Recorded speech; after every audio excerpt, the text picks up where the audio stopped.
이란에서 의문의 폭발 사고가 발생해 100여 명이 숨졌습니다. 이란 당국은 테러로 규정하고 배후로 이스라엘에 무게를 두며 대응을 예고했습니다. 남가주 지역이 새해 첫 주부터 폭풍 영향권에 들었습니다. 곳곳에서 비가 내리는 가운데 주말까지 추운 날씨가 계속 이어질 전망입니다.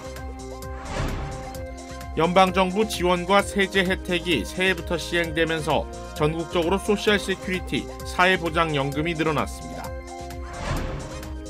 LA 지역의 한 상점에 100여 명의 떼강도가 들이닥쳐 통째로 물건을 털어가는 사건이 발생했습니다.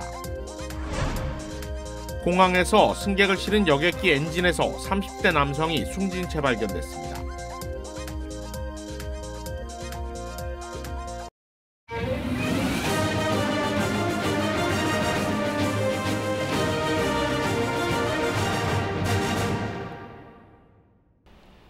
시청자 여러분 안녕하십니까? KBS 아메리카 뉴스입니다. 이란에서 의문의 폭발 사고가 발생해 100여 명이 목숨을 잃었습니다. 이란은 테러로 규정하고 대응을 예고했습니다. 우수경 기자입니다. 현지 시각 3일 오후 3시쯤 이란 케르만 지역에서 열린 혁명수비대 솔레이마니 사령관 사주기 추모식에서 의문의 폭발 사고가 발생했습니다. 폭발은 모두 2차례 시간차를 두고 일어났습니다. 100여 명이 숨지고 부상자도 200명에 육박한다고 이란 국영 언론이 보도했습니다. 일부 외신은 사망자가 200명을 넘었다고 전하고 있습니다. 이란 내 단일 사건으로는 최대 규모입니다. 폭발 당시 추모식에는 묘지를 참배하려는 시민들로 가득했습니다. 이란 당국은 테러 공격으로 규정하면서 강경 대응을 예고했습니다.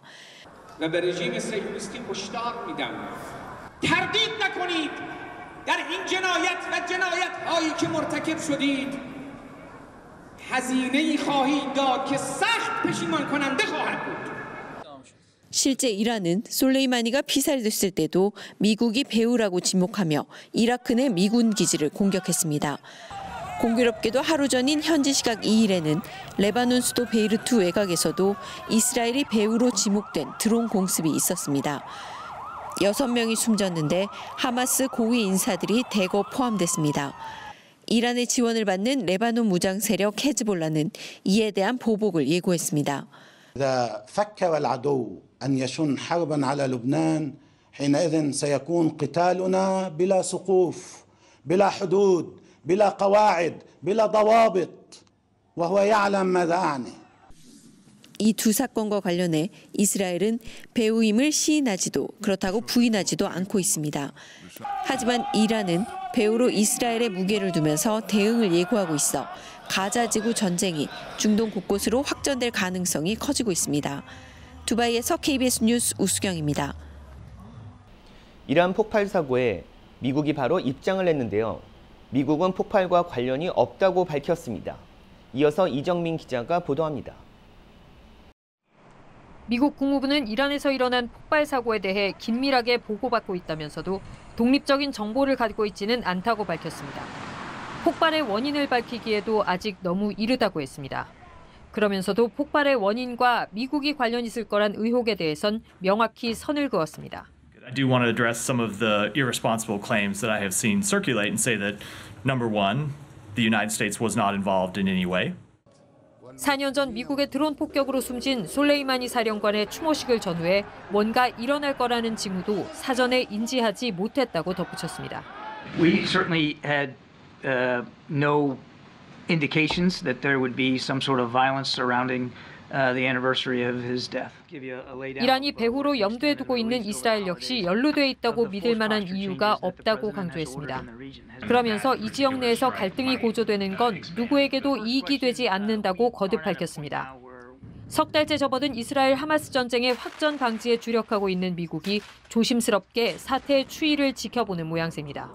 한편 이스라엘의 가자지구 공습에 대한 보복이라며 홍해에서 민간 선박 공격을 계속하고 있는 예멘 후티 반군에 대해 미국을 비롯한 12개국은 공격을 중단하지 않으면 결과에 책임을 묻겠다는 성명을 냈습니다. 미국은 성명에 참여하지 않은 다른 많은 나라도 홍해의 위협에 맞서는 작전을 지원하고 있다며 후티 반군은 당장 공격을 중단해야 한다고 강조했습니다. 워싱턴에서 KBS 뉴스 이정민입니다. 오늘도 LA 지역에는 비가 내렸는데요. 남가주 지역이 겨울 폭풍 영향권에 들면서 곳곳에서 비가 내리고 추운 날씨가 이어질 전망입니다. 윤범수 기자가 보도합니다. 또 한 번의 추운 겨울 폭풍이 남가주 지역에 찾아왔습니다.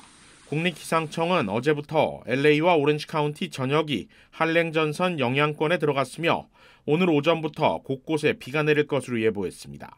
비는 오늘 오후 들어 더욱 많은 곳에서 내리고 있습니다. 이번 겨울 폭풍 강우량은 지역에 따라 최대 0.25인치에서 0.75인치 정도를 기록할 것으로 예상됩니다. 많은 양은 아니지만 기온은 크게 내려가 60도대 초반에 매우 쌀쌀한 날씨가 이어질 것으로 보입니다. 비는 잠시 그쳤다 새해 첫 주말부터 다시 흐려져 일요일까지 이어질 것으로 전망됩니다. 국립기상청은 이번 겨울 폭풍이 당초 예상보다는 빠르게 지나갈 것으로 전망했지만 LA와 벤츄라 카운티 등 지역에는 천둥 번개가 내릴 가능성도 있다고 덧붙였습니다.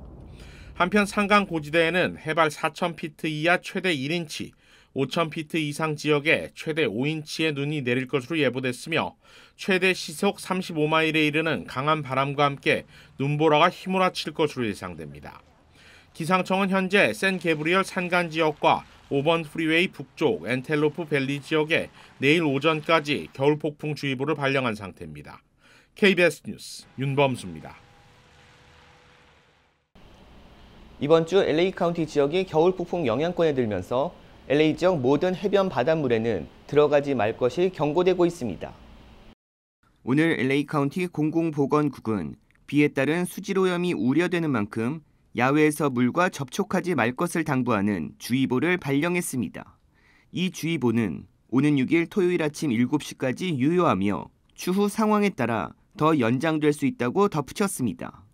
보건당국은 비로 인해 도로와 산악지역에서 인체에 해로운 화학물질이나 박테리아 등이 물을 오염시켰을 것으로 보인다며 물과 접촉하면 질병을 유발할 수 있다고 경고했습니다.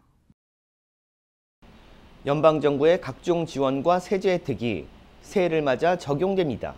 자세한 소식 KBTV 전상희 기자가 전해드립니다.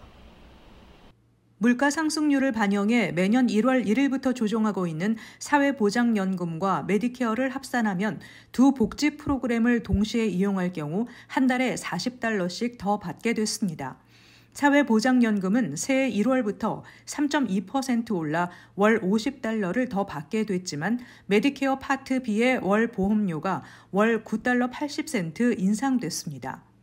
은퇴자 6,700만 명이 받고 있는 사회보장연금은 물가 인상을 반영해 새해 1월부터 3.2% 인상돼 $1,907씩 지급받기 시작했습니다.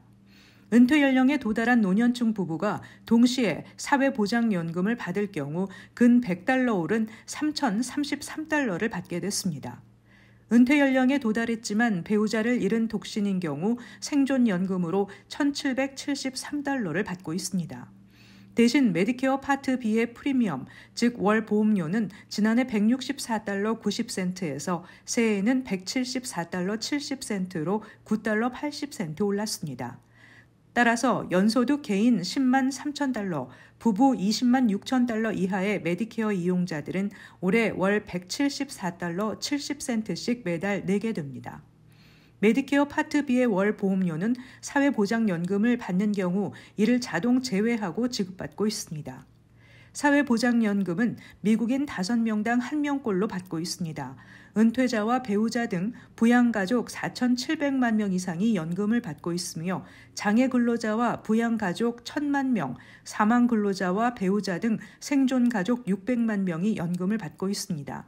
수입은 매년 인플레이션에 따라 조정됩니다. 연금은 62세부터 받을 수 있지만 만기 은퇴 연령이 받는 금액보다 많게는 30%까지 삭감돼 지불되고 만기 은퇴 연령이 지난 후 신청하면 매년 8%씩 불어나게 됩니다. KBTV 뉴스 전상입니다. LA 지역 한 상점에 100여 명의 떼강도가 들이닥쳐 가게 물건을 통째로 털어가는 사건이 발생했습니다. LA 카운티 셰리프국은 2일 새벽 3시 30분 캄튼 지역 2701 노스 산타페 애비뉴에 위치한 루벤스 베이커 앤 멕시코 푸드에서 대규모 떼강도 사건이 발생했다고 밝혔습니다. 떼강도 사건은 이날 새벽 이 상점으로 차량이 후진해 정문을 부수면서 시작됐습니다. 차량이 문을 부수자 기다렸다는 듯이 100여 명이 상점 안으로 들어가 닥치는 대로 물건을 훔쳐 달아났습니다. 새벽 3시 30분 기다렸다는 듯이 절도 행각을 벌인 것으로 보여 셰리프국은 플래시몹 형태의 떼강도 사건으로 파악하고 있습니다. 사건 소식에 지역 주민들은 인근에 학교도 있고 주택들도 많다며 매우 불안하다고 호소했습니다. 셰리프국과 경찰은 사건을 조사 중으로 아직까지 체포된 용의자는 없습니다. 서울 마포구 서교동에서 묻지마 흉기 난동 사건이 벌어졌는데요. 용의자로 미국 시민권자인 40대 한인 남성이 긴급 체포됐습니다. KBTV 김은지 기자가 보도합니다.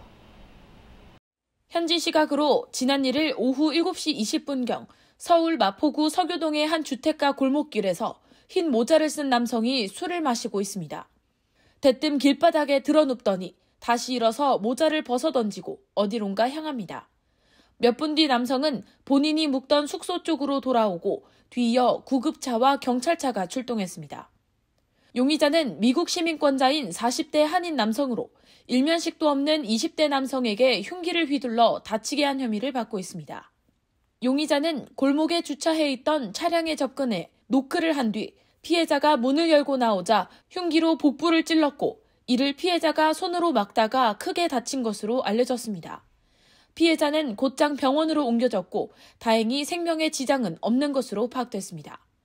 신고를 받고 출동한 경찰은 인근 지역을 수색한 지 40여 분 만에 범행 현장 인근의 단기 임대 숙소에서 용의자를 찾아내 긴급 체포했습니다. 그의 숙소에서는 범행에 사용한 흉기도 발견됐습니다. 체포 당시 남성은 범행한 적이 없다는 식으로 횡설수설했던 것으로 전해집니다. 경찰은 남성이 사건 당시 음주를 한 것으로 보고 있으며 마약 검사는 관련 정황이 없어 따로 진행하지 않았습니다. 경찰은 범행 동기와 경위 등을 조사해 구속영장을 신청할 예정입니다. KBTV 뉴스 김은지입니다. 공항에서 승객을 실은 여객기 엔진서 30대 남성이 숨진 채 발견됐습니다. 경찰은 지난 1일 오후 10시 유타주 솔트레이크 공항 델타항공 여객기 날개 부분의 엔진 안에서 의식이 없는 30대 남성이 발견됐다고 밝혔습니다. 공항 관계자들은 이 남성을 즉시 엔진에서 끌어내린 후 응급처치를 했지만 남성은 현장에서 숨졌습니다. 경찰은 항공기가 샌프란시스코로 가기 위해 대기 중이었고 엔진은 작동하지 않은 상태였다고 말했습니다. 공항 측은 이 남성이 터미널 비상구로 들어와 공항 서쪽 활주로로 가 항공기 엔진에 기어 들어갔다고 밝혔습니다. 한 남성은 숨진 남성이 별다른 제지 없이 비상구로 들어가는 것을 봤다고 신고했습니다. 이 사고로 승객 95명이 타고 있던 항공편은 취소돼 승객들은 모두 여객기에서 내려야 했습니다. 경찰은 해당 항공기 외에 다른 운항에는 차질이 없었다고 설명했습니다. 샌프란시스코의 명소 금문교 아래에 설치해온 자살방지 안전망이 설치를 완료했습니다.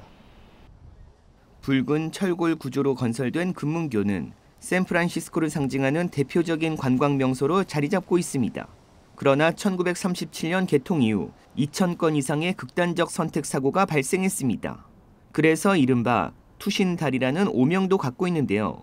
투신사고 방지책을 주문하는 목소리가 높아지자 당국은 금문교 난간 아랫부분에 투신 방지용 안전망을 설치했습니다. 데이나 위트먼 씨는 지난 2007년 금문교에서 20살의 나이로 아들이 투신해 그 이후 많은 사람들의 자살 예방을 위해 활동하며 금문교에서 더 이상 가족과 친구를 잃지 않도록 대책 마련을 촉구해왔습니다. I don't think he would have tried it. Because a lot of people, when they're that focused on a method, they don't see anything else around them. And if they get to that point where they can't do it, they kind of just throw their hands up and sort of walk away. And I'm thinking that's something he would have done.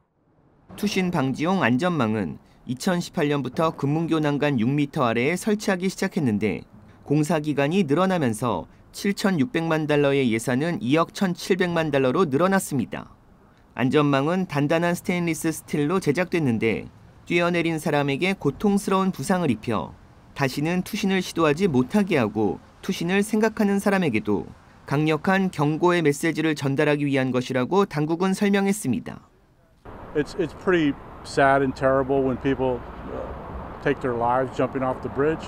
So any way we can help them by saving a life, it's great. 금문교에서 뛰어내리려다 제지당한 515명을 추적한 유시 버클리 연구팀은 투신을 시도해 스스로 목숨을 끊은 이들은 약 6%로 대부분은 투신을 포기하고 돌아갔다며 금문교 투신을 충동적으로 시도한 사례가 많았다고 분석했습니다. 당국은 투신 방지용 안전망 설치 완료로 극단적인 생각으로 금문교에 올라온 사람들이 안전망을 보고 행동하지 못하게 되면서 이들에게 두 번째 삶의 기회를 줄 것으로 기대하고 있습니다. 일본 지진으로 사망자가 70명을 넘어서는 등 사상자가 400여 명에 달하고 있습니다. 보도에 홍수진 기자입니다. 생존을 위한 골든타임 72시간 종료를 앞두고 구조대원들이 무너진 건물에서 실종자를 수색합니다. 여성이 있다는 신고가 있었지만 불러도 대답은 없습니다. 지진 후 연락이 끊긴 친척 집을 찾은 80대 여성. 흔적 없이 무너진 집 앞에서 애가 탈 뿐입니다.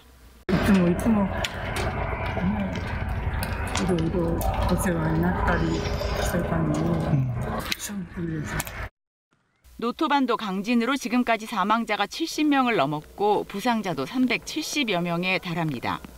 당국이 파악한 구조 대기가 130여 건, 인명 피해가 더 늘 수 있다는 얘기입니다. 이시카와현 당국은 처음 실종자 15명의 신상을 공개하고 구조에도 속도를 내고 있습니다. 이런 가운데 지난 1일 7.6의 강진 후 1분 안에 지진 해일, 쓰나미가 이시카와현 스즈시 바닷가 마을을 덮친 것으로 분석됐습니다.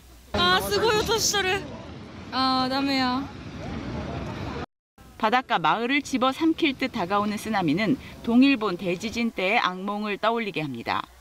거친 물살과 함께 집이 통째로 도로로 떠내려오기도 합니다. 이시카와현에서만 3만 3천여 가구의 전기 공급이 중단됐고 9만 5천 가구는 수돗물이 끊겼습니다. 이재민들은 인근 학교, 체육관 등으로 거처를 옮겼지만 고통의 나날이 계속되고 있습니다. 久しぶりに体の中に入れることできたのですごいちょっとそれだけでほっとします。黙々と食べてますね。はい。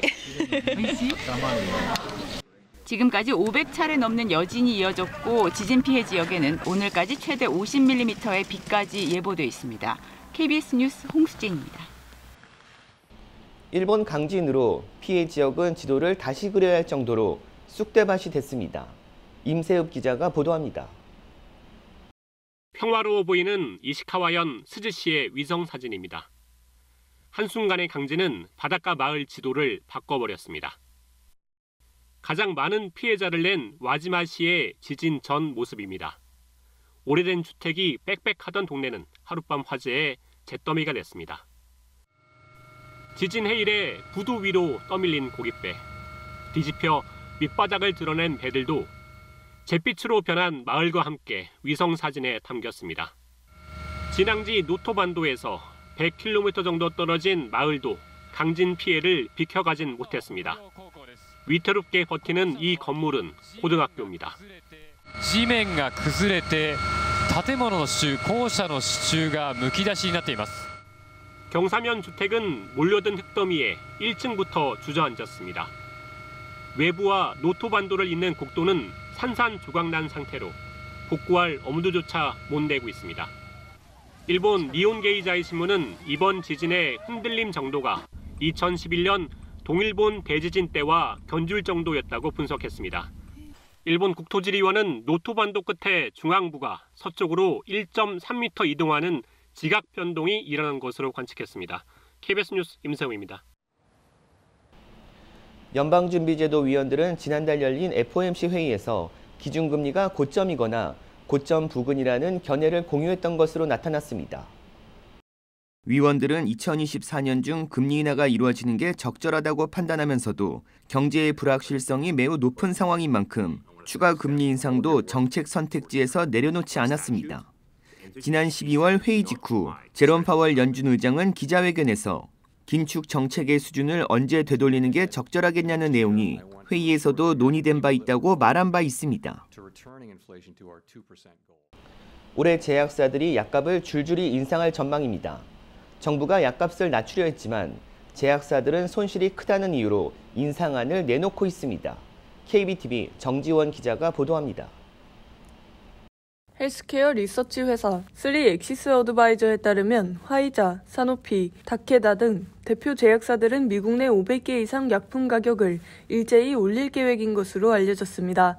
제약사들의 가격 인상 계획은 바이든 행정부가 인슐린 등 일부 고가약 가격 인하 압력을 지속하는 한편 인플레이션과 제조 비용 상승까지 겪은 데 따른 것이라는 분석입니다.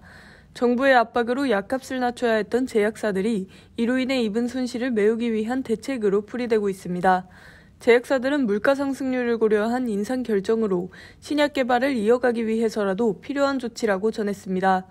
약품 가격 인상률은 10%를 넘지 않을 것으로 예상됩니다. 이는 지난 2010년대 중반 제약사들이 약 인상폭을 지나치게 높여 문매를 맞은 적이 있기 때문입니다. 이후 2019년부터 의약품 가격 인상률 중간값은 약 5% 수준이었습니다. 이번 달 가격 인상을 가장 많이 발표한 제약사는 화이자로 이번에 인상되는 약품들 중 25% 이상을 차지합니다. 124개 자사 브랜드 제품을 비롯해 계열사인 호스피라 브랜드 22종에 대한 추가 인상을 실시할 예정입니다. 화이자에 이어 두 번째로 가격 인상 약품 수가 많은 곳은 다케다 산하, 박스엘타로 55품목으로 알려졌습니다. 시노피는 장티푸스, 광견병, 황열병 백신 가격을 각각 9% 인상할 계획입니다. 벨기에 제약회사인 UCB 파마는 40종의 약의 가격을 인상할 계획입니다. KBTV 뉴스 정지원입니다.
KBS 아메리카 뉴스 마칩니다.